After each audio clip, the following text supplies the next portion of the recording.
Berkeley, who's going to be presenting on agency and action selection and action execution produce distinct biases in decision making.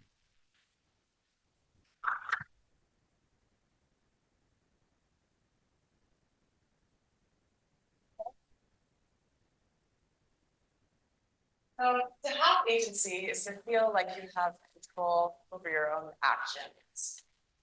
There are multiple ways in which this sense of agency can arise. And we think that these different sources uniquely impact how we view outcomes and ultimately make decisions.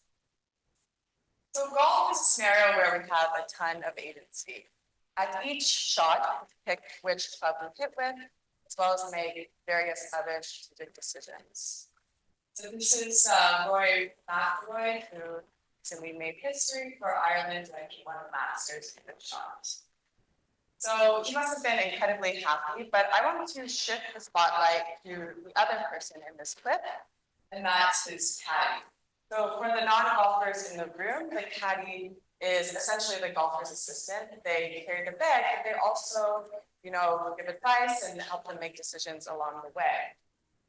So the caddy actually has quite a lot of agency. And for this pair, they've been friends for a couple of decades, and Rory relies on him for quite a few decisions. But in other instances, Rory might make the decision himself, and the caddy might be pushed to the sideline. So from the caddy's perspective, it might feel much more rewarding if he were to have, contributed to the game winning decision. So this has been studied in the lab by varying people's levels of agency and seeing how they respond. So throughout the talk, I'll be building on this 2x2 grid, which just shows the agency conditions that we're, comparing.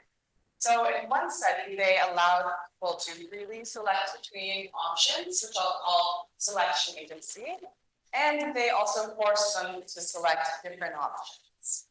And when they compared two options with the same expected value but learned under different agency conditions, they saw this really interesting asymmetric bias. So participants preferred the items learned with selection agency when they were frequently rewarded.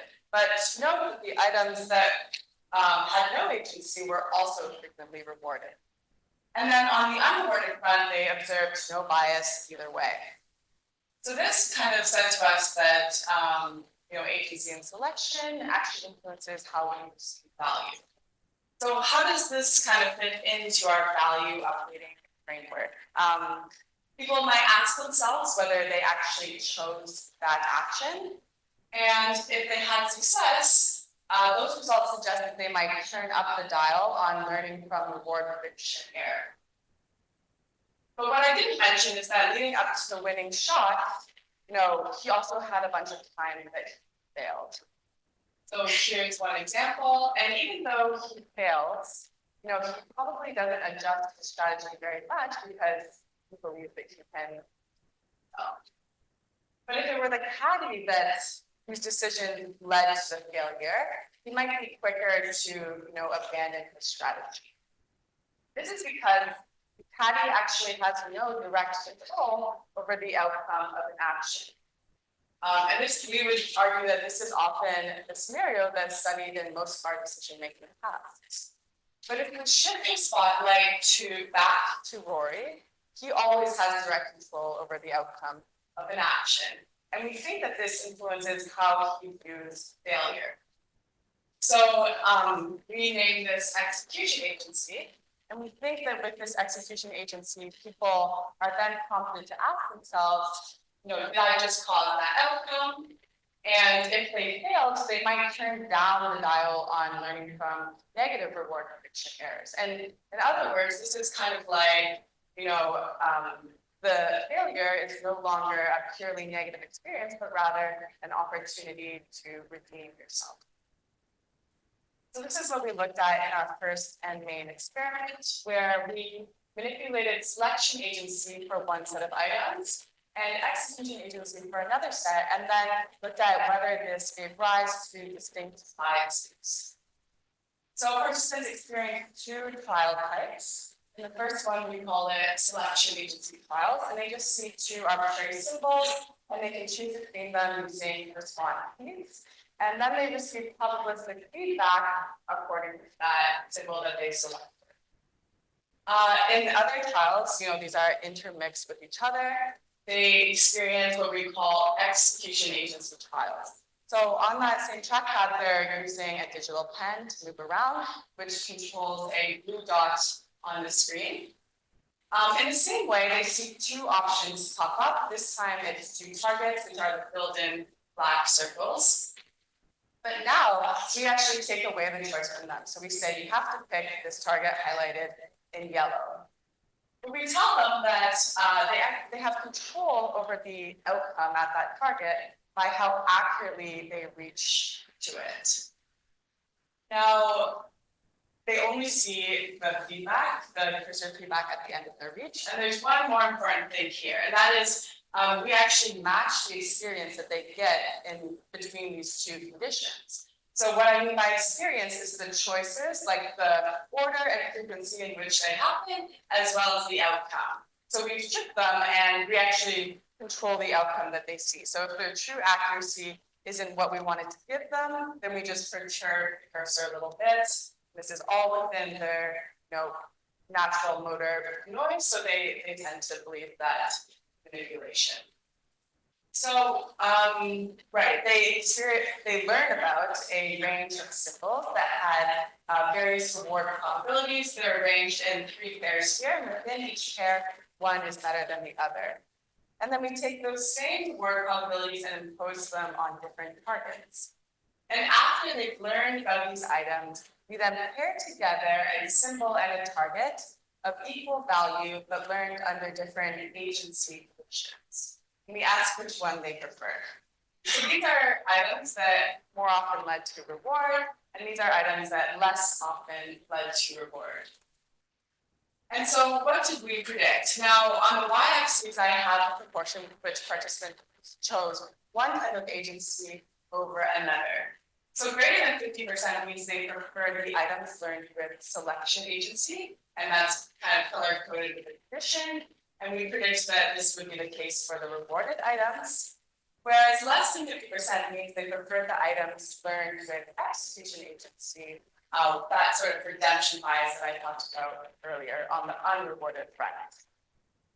And this is exactly what we saw in young, healthy college students that we tested this setup. So they had this sort of free choice bias where they may have boosted the value when they were free to choose, and this redemption bias where perhaps they attenuated the losses or discounted the losses when they had the execution. So this kind of added to the original study by Jeff Coburn, replicating that free choice positive bias and introducing a different type of bias on the negative front, which we call the redemption bias. And our next 2 studies are just further tests of these same ideas. So we also wanted to kind of probe this redemption bias more by keeping agency and selection constant and only changing agency and execution. And so experimentally, this looked quite similar to the first experiment that I talked about, in that they're learning about these symbols, free to make choices, and receiving probabilistic outcomes. But now they have, for another set of items, they have full agency, in that they're able to choose the case targets, as well as influence the outcome of the reach, or the outcome of that target through what they believe is the reach accuracy. And what we predicted here was that on the rewarded front, there would be no bias in either direction because they had selection agency in both conditions. They may have boosted the value, but in both conditions, so they don't exhibit outcomes. Whereas on the unrewarded front, they might discount the losses learned in this way and see that redemption bias that I talked about.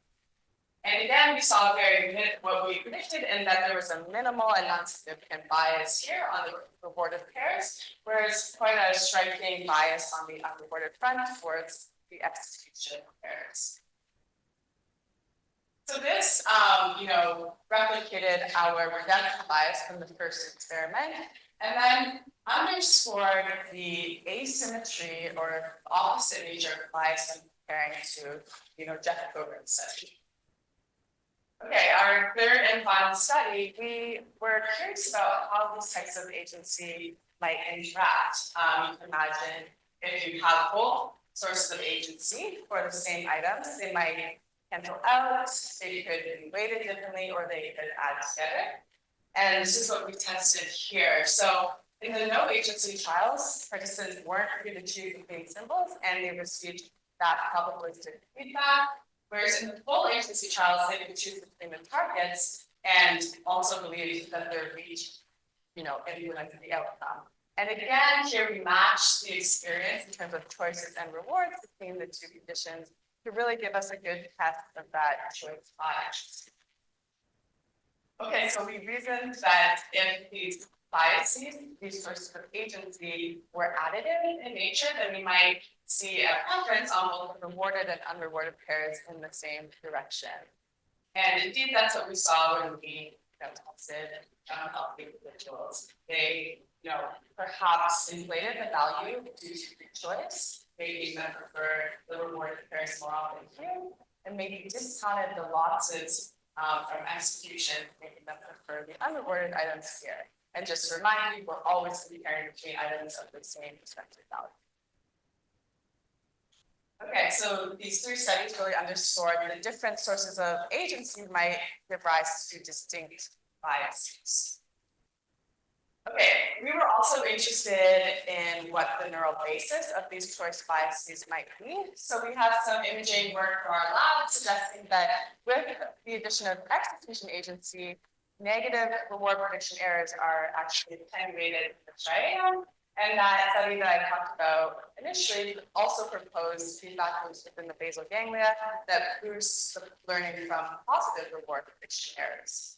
So we wanted to test this in individuals with Parkinson's disease who have depleted dopamine. And this is a very preliminary sample with only 10 older controls and 10 patients. But we chose to test them in condition 1, where we manipulated selection agency and execution agency early. We first looked at their learning performance, and when we averaged across the symbol pairs for older controls, they do quite well. Perhaps, as you might expect, the patients do worse than older controls, and that, they learn, the rewarding one, or learn to choose the rewarding one less frequently.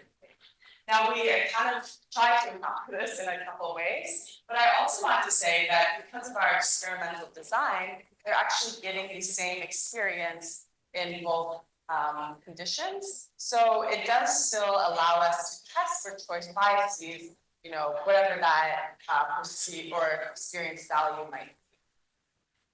So here I'm plotting the choice biases in response to rewarded options and unrewarded options, with the older controls shown in red.